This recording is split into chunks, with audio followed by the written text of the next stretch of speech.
El siguiente programa es para todos. No contiene escenas de sexo ni violencia. AUPABE Televisión, construyendo historia comunitaria.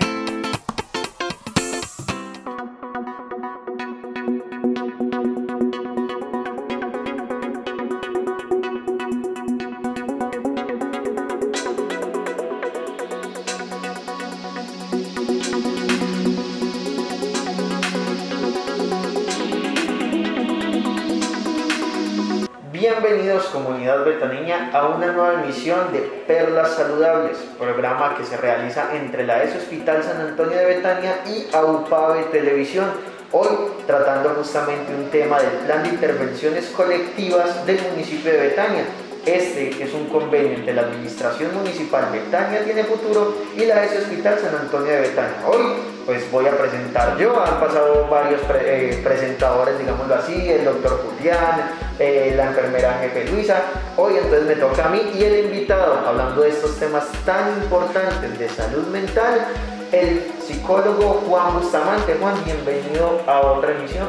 Muchas gracias, Gabriel. Muchas gracias a todos por estar en sintonía con nosotros el día de hoy y por el espacio también que se está viendo en este momento para la comunidad. Bueno, hoy vamos a hablar de salud mental, como ya lo mencionaba, pero justamente con este tema COVID, porque es algo que ya han pasado desde el 2020, 2019, cuando en las noticias se escuchaba que en China inició un nuevo virus, que si nos iba a llegar, no nos iba a llegar, luego nos encerraron. Bueno, es un tema, digámoslo así, muy complejo, pero hablemos primero de COVID, ¿cierto? Todos lo hemos escuchado, pero posiblemente quedó en el subconsciente y se nos olvidó qué es el COVID en sí. Hablemoslo a grandes rasgos, tocando también esa parte de salud mental, Juan.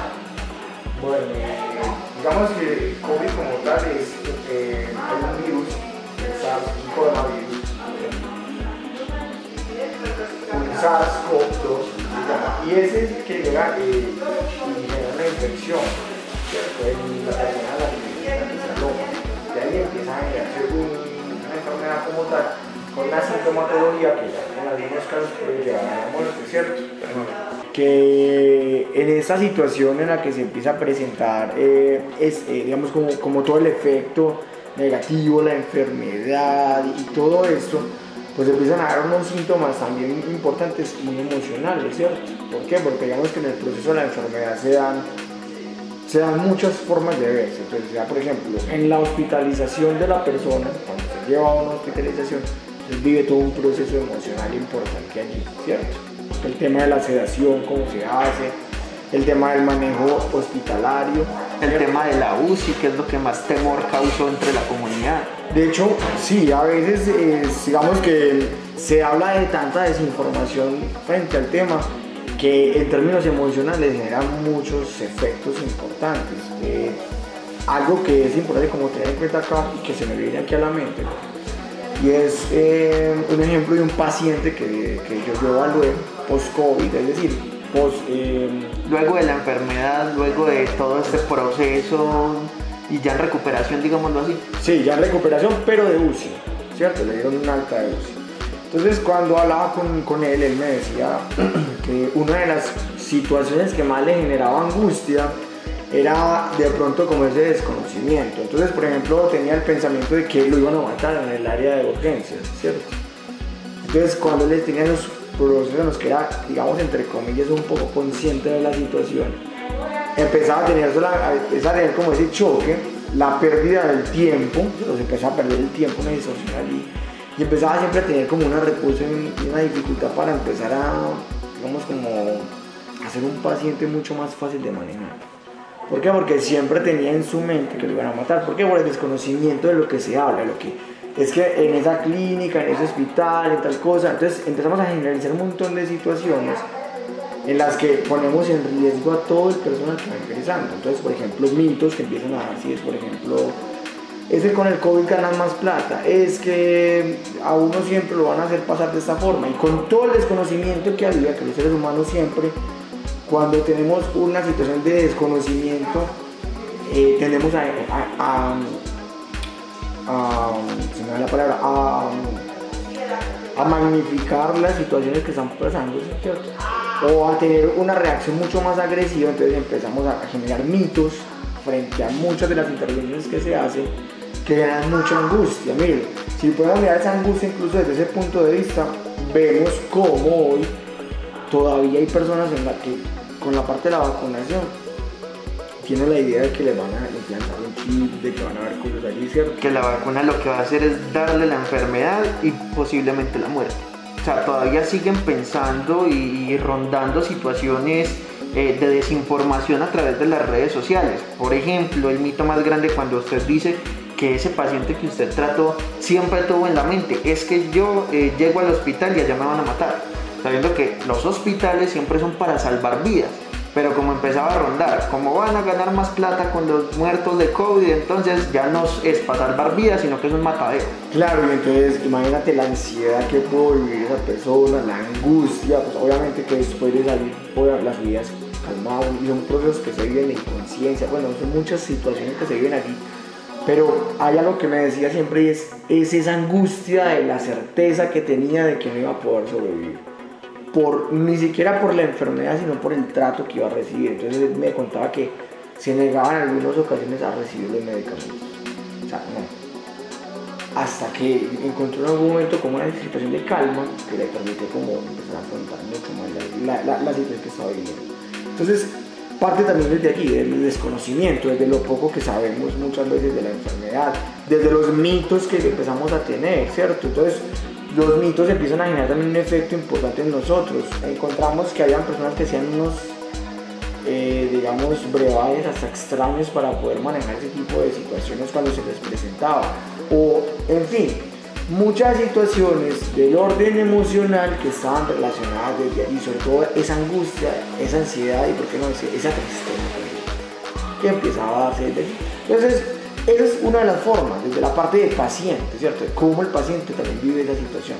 Pero también hay una parte de eso, cómo la vive la familia, y otra importante es cómo la vive el resto de la sociedad. Entonces, en ese primer momento del paciente, ese acompañamiento importante que se requiere allí, ¿cierto? Estamos allí, vamos a estar bien. ¿Por qué? Porque también ayuda a que ese sistema inmune se fortalezca. Si por ejemplo la familia, no solamente que el paciente que entra a un área UCI piensa es que me van a matar, si la familia no tiene también esa fortaleza, sino ya pues, se murió, digámoslo así de alguna manera, y no hay ese apoyo, también sería un efecto negativo. Lo que pasa es que hay estudios que hablan, exactamente pues no te los puedo citar acá, pero hay estudios que hablan de la importancia del estado de ánimo frente a un proceso de rehabilitación o también frente al sistema inmune, es decir, cómo se fortalece o se disminuye. En un proceso depresivo, por ejemplo, el sistema inmune es mucho más bajito que en un episodio en el que estemos, digamos, mucho más felices. Entonces desde allí empiezan a haber situaciones, o la angustia también empieza a disminuir esa sensación que se siente, aumentando mucho más la probabilidad de que ese sistema empiece a ser mucho más bajito. Hay estudios pues, que hablan de esa parte. Y entonces es importante también cómo nosotros damos un manejo adecuado a esa información, cómo hacemos un apoyo, un acompañamiento, que es lo importante y lo ideal, y cómo no simplemente, ya se va a morir, no, sino que vamos acompañando en el proceso, pues, y si eso llega a suceder, porque es una de las finalidades de la enfermedad, es decir, uno de los efectos que lleva la enfermedad también, pues es importante tener en cuenta entonces esa situación que se puede presentar, esos manejos que se pueden dar desde allí, entender qué puede pasar, pero acompañar en el mejor momento que está viviendo, algo como lo que hacen los médicos, acompañar a también un buen vivir, una recuperación, sino a una estabilidad también en el proceso de la muerte. Bueno, estamos tocando como estas, digámoslo, o definámoslo como conclusiones, dependiendo de ese ejemplo que usted daba, de ese paciente que usted trató como psicólogo, luego de haber pasado por una UCI, haber pues salido adelante, digámoslo, de esta enfermedad. Hablemos o enmarquemos también estas conclusiones como en lo que son factores de riesgo y factores protectores, pero primero definamos qué es un factor protector y qué es un factor de riesgo en sí para poder ponerlo específicamente en este tema que estamos tratando del COVID-19. Bien, un factor protector como tal, podríamos entenderlo para que en la casa todos lo entendamos fácilmente, son esas situaciones que ayudan a que esté protegido frente a una situación específica. Entonces, por ejemplo, en tema de COVID, un factor protector es el lavado de manos adecuado, el uso de la mascarilla. Ahora, con los efectos emocionales, pues hay otras situaciones aquí. Pero es importante como tener en cuenta eso antes de entrar en esa parte emocional. ¿Qué sería un factor de riesgo? Entonces, esas otras acciones, situaciones que están rodeando a la persona, al individuo, pero que van a generar un mayor riesgo. Entonces, irme en el metro y que todo el mundo me esté estornudando frente al COVID sería un factor de riesgo, hay mucho más riesgo de que me dé eso. Entrar a una sala COVID sin ningún tipo de protección y tocando a todos los pacientes, hay mucho más probabilidad de que me dé riesgo. Entonces, como para entenderlo, esos factores son las situaciones que están circundando a los individuos, a las personas y generan o protección o riesgo en un momento determinado. Bien, teniéndolo en cuenta desde allí, entonces factores de riesgo frente a la salud mental. Entonces, por ejemplo, cuando empezamos a vivir la situación del COVID, digamos que puede aumentar mucho más los episodios de angustia a partir de la enfermedad mental. ¿Cómo así? Personas que tienen trastornos anteriores van a aumentar mucho más la situación, porque el COVID en sí, lo que vimos al principio, el aislamiento, sí, el desconocimiento que en algún momento todavía tenemos, ¿cierto? Aumenta mucho la sensación de ansiedad. ¿Sí? Me voy a enfermar, algo me va a pasar. Recuerdo mucho que, por ejemplo, al inicio de la pandemia tenía un paciente que me decía: tuve que bañar el perro con límpido porque lo estornudaron y yo me moría de miedo de que se fuera a morir él o que me fuera a morir yo. Pero el perrito obviamente entonces tuvo unas quemaduras y unas cosas importantes de allí. Por el tema del limpio. Pero también por el tema, sí, pero también una parte importante es la parte emocional, es decir, la angustia que sentía esa persona frente a esa situación y el no saber cómo manejarla y cómo entenderla. Entonces ese desconocimiento es un factor de riesgo frente a la situación. Entonces, ¿cuál sería el versus allí? Un factor protector, el conocimiento de fuentes fidedignas frente a la información, es decir, consultar con personas de la salud que realmente sepa frente al tipo de situación que está viviendo, cómo manejarlo, ¿sí? Los inmunólogos, infectólogos, esos tipos de personas nos van a dar información veraz que nos van a ayudar mucho para el manejo de ese tipo de situaciones. Bueno, entonces, a lo que usted está diciendo de esa falta de información, también un factor de riesgo sería la desinformación. O sea, cuando no van a esas fuentes directas, sino que empiezan a mirar todo lo que hay en redes sociales de personas que creen algo, pero lo hacen ver como si fuera lo esencial. Lo que conocemos, sí, como fake news muchas veces. Sí, la fake news. Noticias que realmente son falsas y entonces desde allí hay un desconocimiento y eso va a aumentar inmediatamente los niveles de ansiedad y angustia. ¿Cómo se puede entender esa parte? Una representación de la angustia es enfrentarse hacia lo desconocido. Yo no sé cómo lo voy a enfrentar, no tengo herramientas para manejarlo y eso también empieza a generar un efecto importante, la agresividad en las personas. Entonces, yo soy más agresivo, como lo decía con el paciente, no quiero que me ayuden, quiero estar solo. Y empieza a aumentar un montón de situaciones mucho más fuertes. Entonces empieza desde allí. Y no solamente la agresividad, sino por ejemplo con la familia también la impotencia cuando puede empezar a sentirla y es decir, ¿cómo le voy a ayudar si no sé cómo ayudarlo? ¿Cierto? Entonces empiezo a inventarme cosas, es que escuché esto por acá, es que hice esto por acá, ta. Y las personas empiezan a generar un montón de situaciones de riesgo que me empiezan a afectar. Recuerdo mucho un ejemplo de esto y es, por ejemplo, al presidente de los Estados Unidos, Donald Trump, en ese momento. En esa época del 2020. En esa época del 2020 decía el hombre que había que tratar todo esto con hidrocloroquina, ¿cierto? Y entonces las personas empezaron a entender que tomar cloro era una forma de empezar a disminuirlo.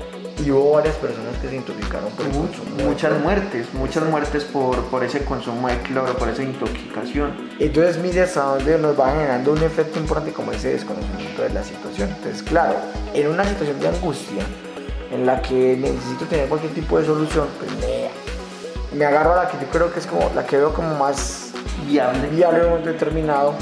Y eso que no tan viable, sino porque estamos, digamos, bajo un efecto allí importante de la presión. Y termino tomando una decisión que afecta de alguna u otra forma mi vida. Entonces es muy importante como tener en cuenta esa parte de que bajo los efectos de las emociones muchas veces las decisiones no son tan acertadas. ayudan a que nos adecuemos a un momento determinado, pero no son tan acertadas muchas decisiones que tomamos de aquí.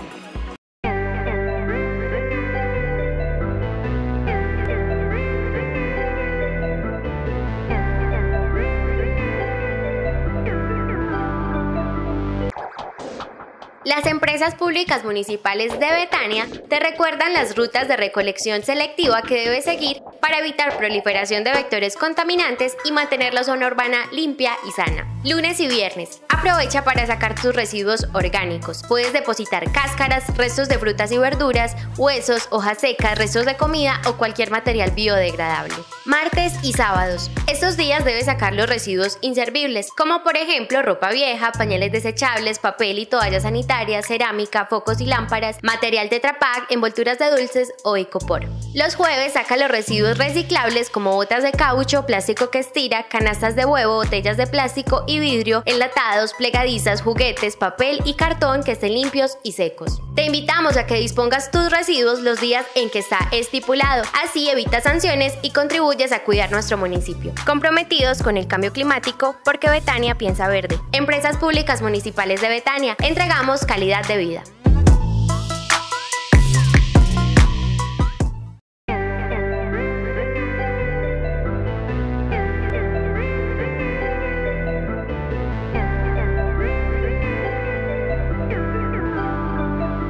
Siguiendo con los factores de protección entonces frente a la salud mental, entonces tenemos por ejemplo hacer ejercicios, un factor protector, hablar, ¿cierto? No quedarse como aislado todo el tiempo, no poder hablar con personas que se van a enfermar, sino hablar ayuda mucho frente a toda esa situación.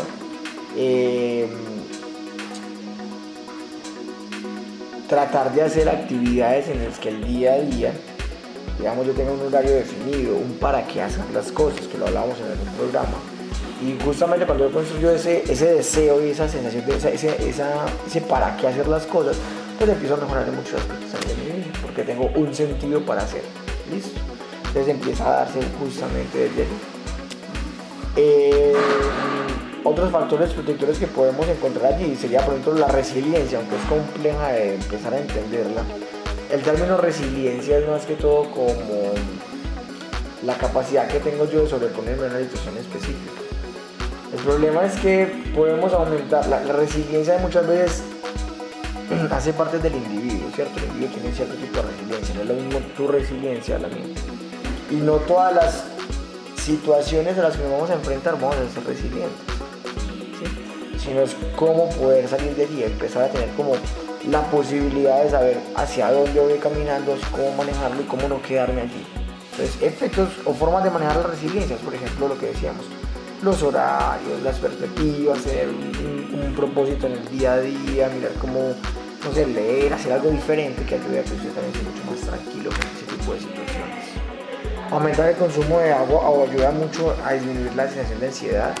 Hacer ejercicios de respiración, sobre todo mucho ejercicio cardiovascular, trotar, nadar, desplazarse, ayuda mucho a disminuir la sensación de ansiedad.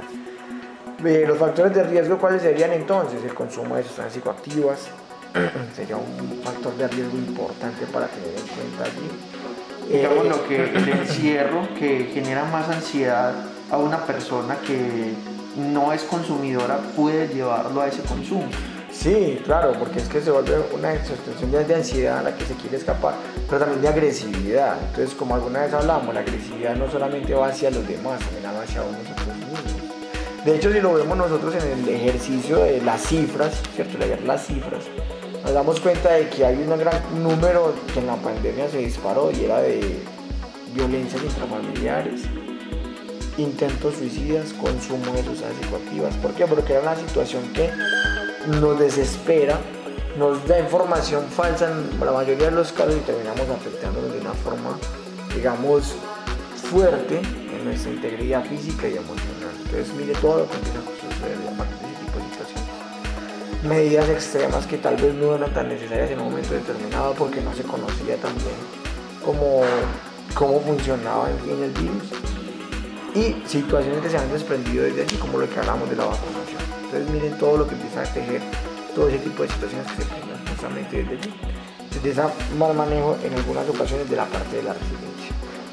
parte de lo que sucede acá es que cuando volvimos otra vez, entre comillas, a trabajar, la nueva normalidad que estamos viviendo ahorita, ya hubo un proceso que se vivió. Entonces, por ejemplo, muchas personas se detonaron emocionalmente en todo esto de la pandemia. Entonces empezaron a aparecer trastornos de ansiedad y de depresión muy fuertes, que lo que hizo fue mostrarnos algunas cosas que nosotros habíamos, tal vez digo yo, de forma inconsciente guardado por allá, y que en medio de la pandemia, que nos permitió confrontarnos de alguna forma con nosotros mismos, nos mostró que estaban allí, y entonces ya empezamos otra vez con una situación fuerte a partir de la situación. Para algunas personas algo recomendable es empezar el proceso terapéutico, si es una tipo de situación tan compleja como la que nosotros se ha vivido en algunas personas.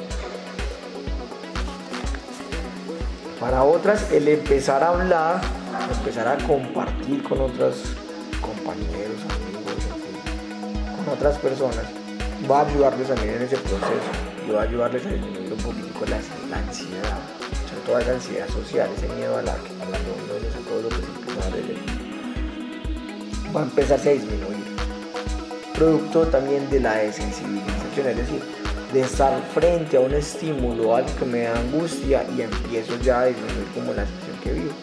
¿Por qué? Porque también empezamos a racionalizar, es decir, ya la razón también empezó a operar allí. Entonces, por ejemplo, el desconocimiento estaba, ahora hay mucho más conocimiento que al inicio de la pandemia, entonces ya conocemos más o menos cómo se maneja. Ya sabemos que esto es indispensable para poder empezar a cuidarnos, pero que hay otras situaciones que no, otras que no son necesarias de tener en cuenta, ¿cierto? O sea, no tenemos que estar con un traje de esquimal o un traje antifluidos por la calle andando y con una barrera de protección, no. Lo importante que sería, pues, sería el uso del tapabocas, si tenemos gafitas, el uso de gafas, para evitar la salpicadura en un contagio determinado. Pero entonces, ¿qué pasa allí? Que a partir de lo que conocemos empezamos a racionalizar y a disminuir las sensaciones de angustia. Te lo pongo así: imagínate que estás durmiendo en una casa, está de noche, ves una mano así, tú te mueres del miedo, y luego te calmas y empiezas a ver con detenimiento qué es esa mano, y te das cuenta que es la sombra de una rama que estaba fuera de tu ventana, ¿cierto? La racionalización lleva a eso, la racionalidad frente al tipo de situación. ¿Por qué? Porque ya permite entender eso desconocido, entre comillas, y empezar a darle una salida natural a la situación. Entonces disminuye la angustia, el miedo y lo que viene de allí. Ahí se podría llegar a otro factor de riesgo, Juan, que en este momento se puede dar, ya la tranquilidad por saber qué es, o sea, ya no hay temor por desconocimiento, sino que ya hay bastante conocimiento, pero se puede volver un factor de riesgo la tranquilidad de las personas para contagiarse más fácil de COVID-19. Total, cierto. De hecho, por eso se busca como la parte de la vacunación. Y recuerdo que leía algo en esos días y es como, si no hay un proceso adecuado de vacunación, un proceso de cuidado adecuado, ya no va a ser una pandemia, ¿cierto? Ya va a ser algo que se va a quedar acá, va a ser endémico ya para nosotros, vamos a tener que vivir con él, ¿cierto? Entonces eso depende mucho también del cuidado y el manejo que se pueda tener, de cómo lo vamos a vivir. Obviamente el hecho es que ni siquiera es el conocimiento, sino que yo lo diría es esa calma que estamos viviendo, esa normalización que se está viviendo de la situación, porque ya lo normalizamos.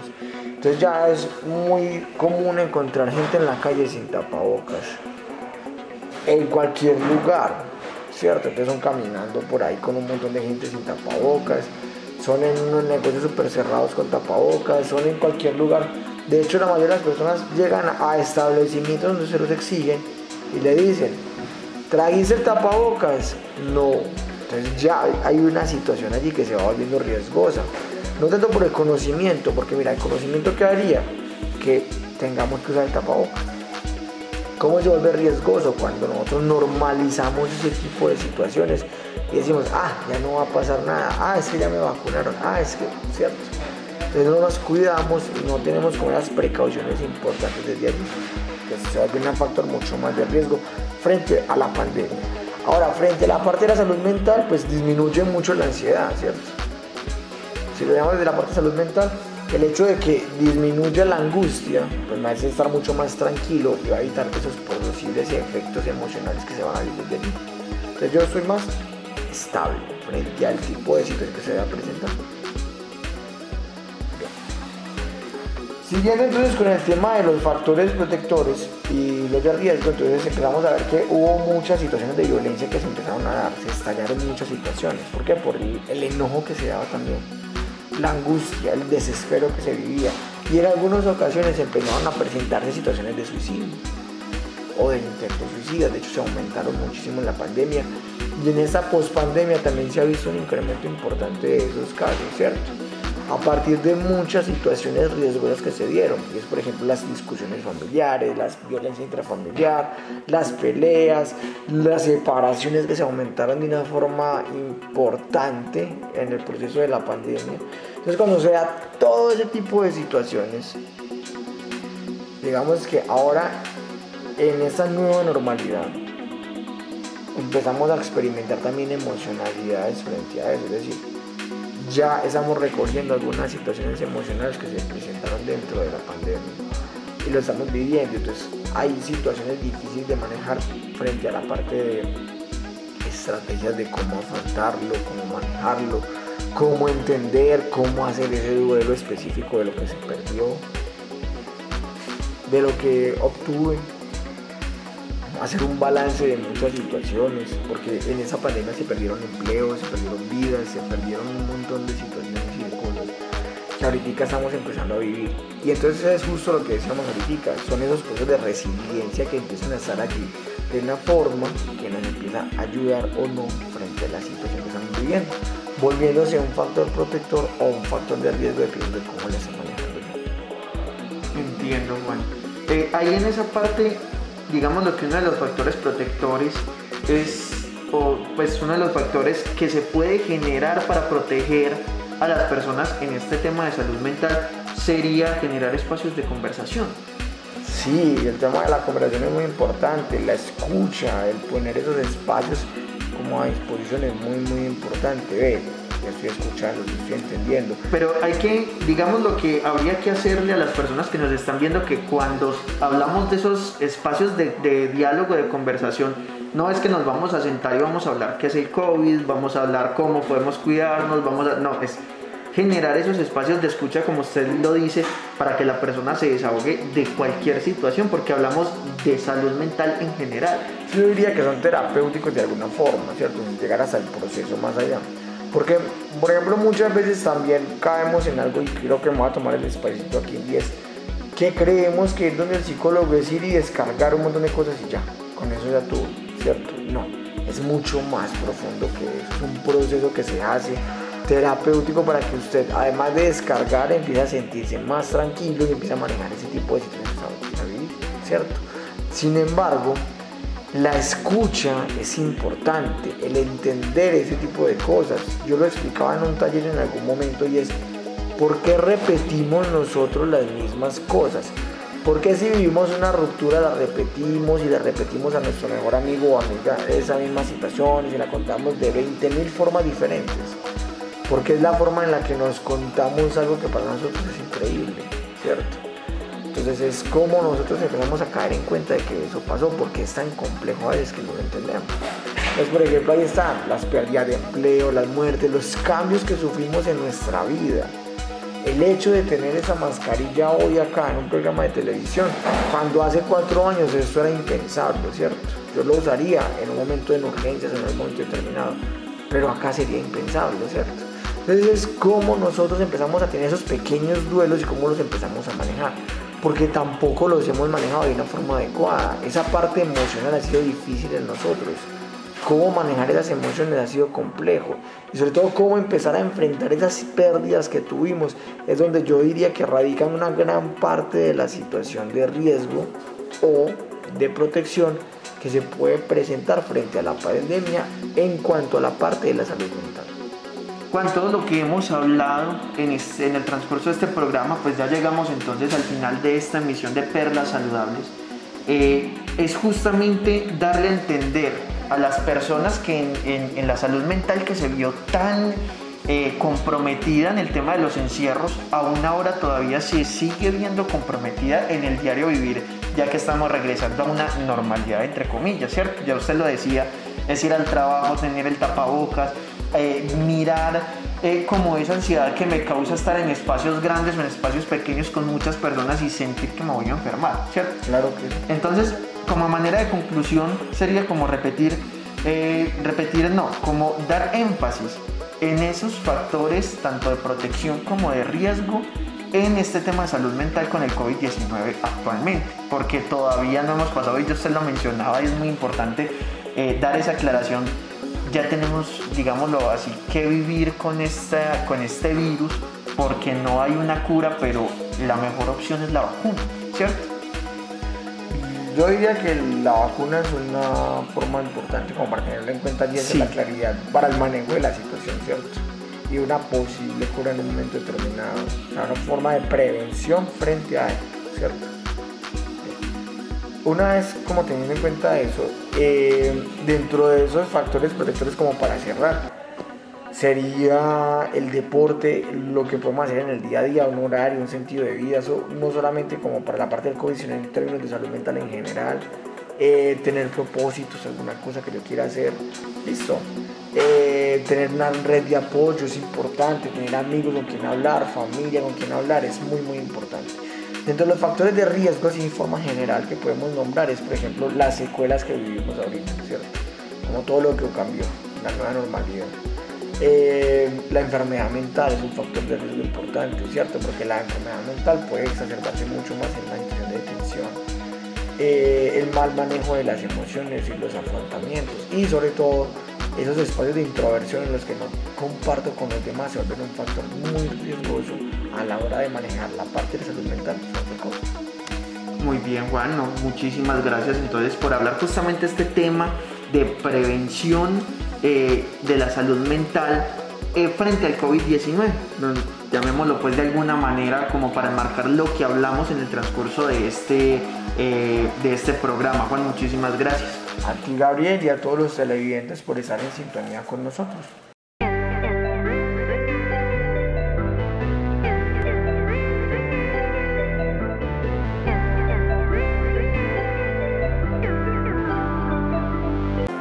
La empresa social del Estado, Hospital San Antonio de Betania, quiere darle la bienvenida a todos los usuarios y presentarles la institución para facilitar el reconocimiento de nuestros servicios y la labor de nuestro personal.